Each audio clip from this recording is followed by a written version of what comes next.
So we're just getting started with this new charcoal, this warrior ninja girl, and I typically like to just lightly do the sketch in pencil to make sure all my proportions are correct, because if you've ever used charcoal, you know that one of the hardest things to do is erase it. So you definitely want to be sure that your proportions are as accurate as you want them before you start laying down the charcoal.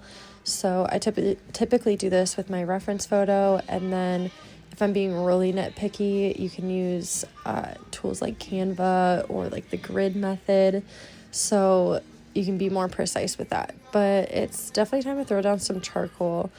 I like working left to right, like I've said previously, just to kind of keep it neat. Charcoal's inherently messy, so you're gonna make a mess. There's lots of erasing, lots of, but some people, I don't know, my style is more, I like the realism, so I don't get too chaotic and abstract with it.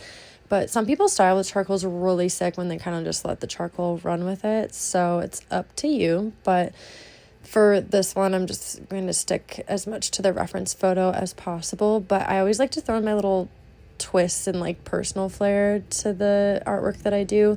So I have some plans for the swords. I think I'm going to do some mixed media, and potentially, because my paper that I'm using right now is recycled paper. I don't recommend it. It's just the biggest sketch pad that I have, and I need to use it up, honestly. So it's not as thick. But if you do have mixed media paper, that is probably the best. I typically use charcoal paper, but I've been noticing with my watercolors that it's been crinkling up on me a little bit. So I'm going to go for mixed media paper in the future, just FYI if you're going to explore that route. But yeah, I want to do some fun things like with the sword, and then I'm going to change up the tattoos on her back and put the like tiger protection symbol, kind of like Angelina Jolie's in a way.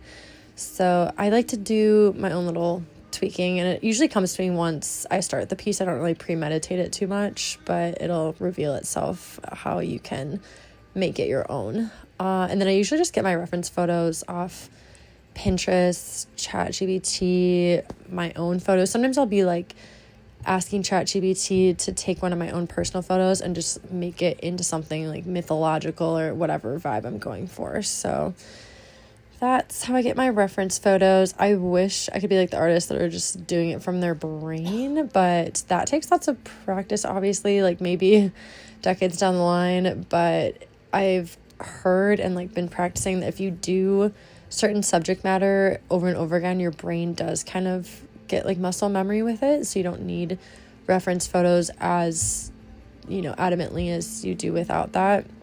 So one thing I do like to practice is I like eyes, any facial features, because I obviously love portraits, florals, some animals, but like animals are a big, a wide range. So I kind of just have my favorites. Obviously, I love tigers and horses. So those, themes kind of show up in a lot of my pieces.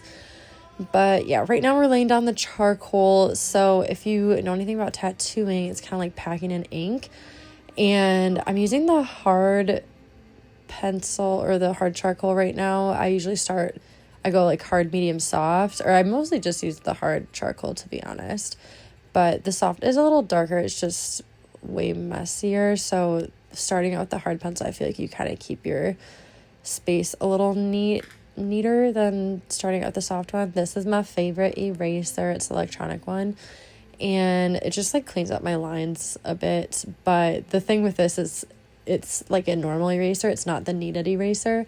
So I get the little eraser flakes everywhere, and it kind of drives my OCD crazy. So just heads up for that. See, yeah, driving me nuts. But it is really efficient. Like if I ever get charcoal where I don't want it, I just whip this eraser out, and it usually takes care of it for me since it's like supercharged. So it's one of my favorites for sure. Also, the supply I didn't know I needed. I got it from my neighbor, who was so gracious. He gave me that big cardboard looking thing. I don't know how I was working without this before, you guys. Like, what was I doing? We don't even know. But basically it's this, I don't even know the proper term for it because I didn't even know it existed or I needed it, but it's like this big cardboard slab. It's actually thicker than cardboard, so I need to look up what the official name is, and I'll put a link in the description. But yeah, and then I just use painter's tape, but I measured the exact dimensions for the frame I'm going to pop this in, so if God forbid the painter's tape, like, it usually is pretty good, but I just, again, I don't really trust this recycled paper business that I'm doing right now. So if for some reason it doesn't let up, I can still like cut around it with an X-Acto knife or something, and it wouldn't ruin the piece because I could still pop it in that frame. So hopefully I did all my math right, you know, but it does keep the paper in place because my previous one, again, I don't even know what I was doing, but the previous one, if I would go to erase, you know, like, the paper would sometimes let up and then you'd crinkle your freaking artwork, and then I would cry because, like, no one wants that. So this is one of my other favorite supplies to use is my little paintbrush, which I know is counterintuitive, like, why would you use a paintbrush for drawing? But it just makes it, like, so much softer and smoother. I like it for skin tones usually. And again, this recycled paper is not my fave for this, so I have to get out my little blending stump. So yeah, this guy needs to be sanded actually. He's seen a lot of charcoal, so, but it does blend pretty actually. Yeah, the blending stump is good. It gets the job done for sure, and like this one's a little bit larger so I can blend faster and it's more precise. Like, I don't know, I just feel like it's more controlled than the paintbrush. It kind of goes everywhere, or like it's just harder to be more precise, I guess. But the blending stump, you also have to be careful because if you think about it, it's friction, like paper on paper. So if you're like me trying to use up your thin paper, it sometimes will create like holes, or like, I don't know how to describe it. It's kind of like the layers of the paper might rub off if you're blending too much. So you kind of just have to be cognizant of that when you're blending. So just don't do it super aggressively, I guess is my point. But that's all we have time for today. Let me know if you have any questions in the comments, and happy creating.